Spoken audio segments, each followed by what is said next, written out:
بسم الله والصلاة والسلام على رسول الله. ان شاء الله عندنا النهاردة فكرتين حلوين جدا وبساط جدا. يلا بينا نشوف هنعمل ايه مع بعض. عندي هنا دواير من الفوم. الدايرة بتاعتي دي بمقاس 6 سنتي، ممكن تبقى اكبر من كده، تمام جدا، مفيش اي مشكلة. عندي هنا طبعا دايرتين بالوان مختلفة بس بنفس المقاس بالظبط، وابتديت ان انا الزقهم على بعض. انا هنا دلوقتي انا على فكره واخده المقاس كمان بتاعي باي غطا برطمان عشان يسهل عليكم ناخد بيه المقاسات بتاعتنا. عندي هنا شكل كده بالطريقه دي، يعني انا لزقت الدايرتين على بعض زي ما احنا شفنا، وبعد كده هبتدي ان انا اقسمهم من النص بالظبط. بحدد يعني شكلهم، وبعد كده ببتدي الزقهم. بضغط باي جفت عندي او اي حاجه كده يعني شويه لحد ما يمسك معايا الشمع، وفي نفس الوقت يديني الشكل اللي احنا شايفينه ده. واحدة بلزقها عكس واحدة، يعني بخلي مرة الأصفر من جوه ومرة بخلي الأحمر من جوه، يعني مرة كده ومرة كده، عكس بعضهم في الألوان. أيا كان بقى الألوان اللي حضراتكم تفضلوها، بس لازم أن يكون في عكس.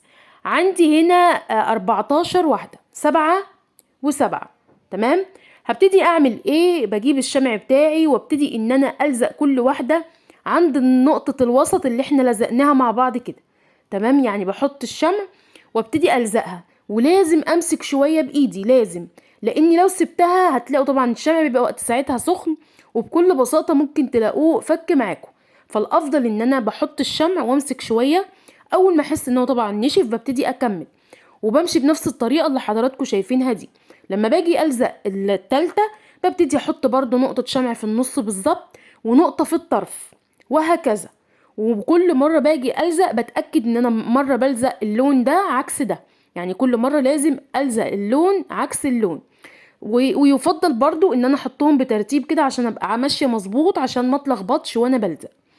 لان طبعا احنا عارفين الفوم لو اتحط عليه الشمع وجينا نفكه شكله بيبوظ تماما. طبعا انا هنا زي ما احنا شفنا لزقت العدد بتاعي كله بنفس الطريقة، وكلهم ماشيين كده فوق تحت فوق تحت بالشكل ده. تمام. بعد كده هبتدي اخر حاجة، هبتدي ان انا اثبت يعني اقفل الكورة بتاعتي بالشكل اللي احنا هنشوفه ده. انا الفكرة بتاعتي على فكرة حلوة جدا وبسيطة.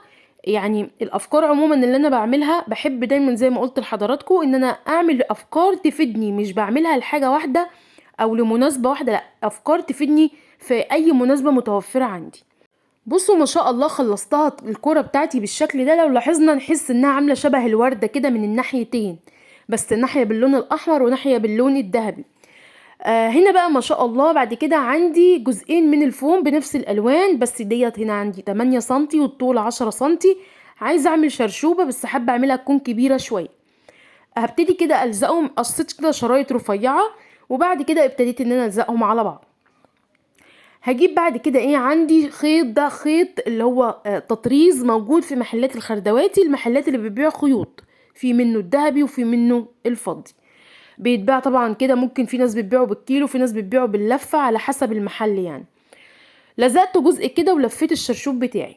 جبت جزئين، عندي جزئين كمان وهاخد جزء منهم كده، ده 3 سنتي، وابتديت ان انا اطبقه على بعض 10 سنتي، 3 في 10 سنتي.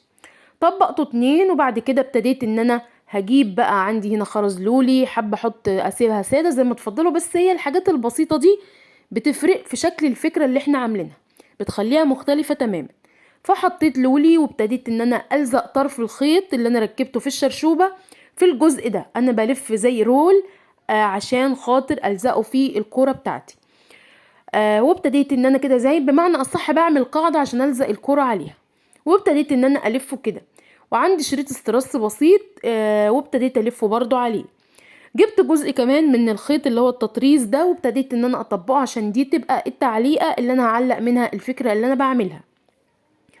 ابتديت برضو الف الجزء التاني اللي احنا قلنا هو 3 سنتي في 10 سنتي، طبقته برضو 2 على بعض، وابتديت ان انا الفه رول على قطعه الخيط.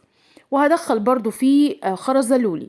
عايزة اقول لكم لو هتستخدموا فوم بلزق يفضل برضو، خصوصا في الدوائر اللي احنا لزقناها على بعض، يفضل ان احنا برضو نلزقها بشوية شمع، لان عايزة اقول لكم ان هو لما بيقعد بيفك، فحرام تخسروا الفكرة. تمام كده. حبيت بس اقول لكم على المعلومة دي. عندي هنا دلوقتي برضو اللول اللي هو النص دايرة، وهبتدي اوزعه. لما باجي احطه بحطه على النص الدايرة اللي انا عاملاها، على النص في الوسط بالظبط.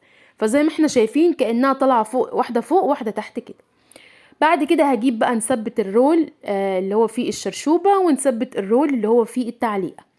قد ايه هي بسيطة وسهلة، على قد ما هتعملوا الدايرة بتاعتها، يعني سواء 7 سنتي 6 سنتي 8 سنتي، على قد ما هتطلع معاكم. يعني ما شاء الله حجمها طالع معايا كبير وحلو جدا. ده اللي هو المقاس 6 سنتي زي ما قلت لحضراتكم. بقت معايا ما شاء الله بالشكل ده، شكلها لذيذ جدا. وعايزه اقول لكم اعملوا كده كام واحده هيبقوا تحفه موجودين عندكم زي ما قلت لحضراتكم لاي مناسبه. بصوا شكلها حلو جدا، وهي بتلف كمان لما بتبقى في مكان فيه هوا هتلاقوها بتلف معاكم بالشكل ده. يا رب تكون عجبتكم، سهله وبسيطه، ما استخدمتش حاجه فيها الا الفوم. يا رب تكون عجبتكم. يلا بينا نشوف مع بعض الفكره التانية. الفكرة التانية دي فكرة فيها فكرة، يعني فكرة حلوة جدا ولذيذة برضو. جبت قطعة من الورق، عايزة اعمل باترون. القطعة دي 3 سنتي والطول 11 سنتي، طبقتها بالطول بالظبط. ويا ريت نستخدم قطعة كرتون اللي هو المقوى شوية، اللي هو زي بتاع غلاف الكتاب او الكشكول كده. طبقتها بالطول وابتديت اقص على شكل مثلث، كأنها ايه 7 في 8 كده زي ما احنا شايفين. تمام. هجيب بقى الفوم بتاعي وهبتدي ان انا احط الباترون واعلم كده باي عود خشب متوفر عندي، وبمشي بالشكل اللي احنا هنشوفه ده. برضو الفكرة دي جديدة ولذيذة، يا رب تعجبكم. هجيب بعد كده هنا عندي طبقتها زي ما احنا شفنا، عايزة احدد بس الشكل بتاعها. وبعد كده هبتدي اعمل ايه، هبتدي اجيب معايا يا اما اعواد بيض، يا اما اللي هو الشريط الاسترس البسيط بتاعنا ده، يا اما شريط من الفوم رفيع بلون تاني مختلف. لو انا ما عنديش اي شرايط تزيين ولا الكلام ده، اي شريط فوم تاني بلون تاني مختلف نقدر نقص شريط رفيع بعرض 5 ملي، وابتدي ان انا الزقه بالطريقة دي. عندي هنا ايه، انا هنا ابتديت لو احنا لاحظنا انا سايبة مسافة 1 سنتي من العود البيض فوق، ومسافة 1 سنتي من تحت. مجهزة معايا 7 اجزاء بنفس الشكل بالظبط، ولازم كل واحدة ابتدي اطبقها كده زي ما احنا شايفين. تمام. عندي ايه، عندي ده سلك، ده سلك اللي هو سلك رباط اللي هو بيتباع في عند الموان. وممكن استخدم اي سلك خفيف متوفر عندي، اللي هو السلك مثلا من كهرباء الحاجات دي. هعمل ايه، هبتدي كده اقص اجزاء بمسافة 2 سنتي مش اكتر من كده. حطيت نقطة من الشمع في الوسط بالظبط في الشكل اللي انا قصاه، ودوست كده بالمقص عشان ما نلسعش نفسينا. وابتدي ان انا احط ايه خرزة لولي معايا. تمام. في النص عدتها من السلك يعني. وباقي السلك اللي طالع معايا ببتدي ان انا الزقه في الشكل اللي بعد كده، او في الفكرة اللي بعد كده. تمام. بالطريقة اللي احنا شايفينها دي. مش عايزه اسيب اي سلك يعني باين معايا كده، او يكون باين ما بين الجزئين، لا. انا عايزاه يكون متغطي كله، مفيش غير الخرزه اللي باينه. يعني السلك كله هيبقى من الداخل مش من بره. هلزق ال7 اجزاء بتوعي بنفس الشكل. تمام كده بالطريقه اللي احنا شايفينها دي. هي برضو يعني فكره زي ما بقول لكم، فكره فيها فكره، يعني ما شاء الله حلوه جدا. بعد ما خلصت وصلت عند اخر طرف، طبعا اخر واحده انا حاطه فيها قطعه سلك وحاطه فيها خرزه، فطبعا في طرف معايا. هنبتدي بقى نقفل الفكره بتاعتنا على اخر جزء من السلك ده. بعد كده هبتدي اعمل ايه، بحط مسحه صغيره جدا من الشمع، وابتدي ان انا الزق الاطراف بس. يعني انا مش بلزق الشكل بتاعي كله، لا انا بلزق الطرف على الطرف. لو لاحظتوا معايا بالشكل ده. ولو عندي اي زياده من الشمع وانا شغاله امسحها اول باول، عشان خاطر تبقى شكل الفكرة بتاعتي نظيف والفينش بتاعها حلو. وما استناش ان هو ينشف معايا وشكله ما يبقاش لطيف.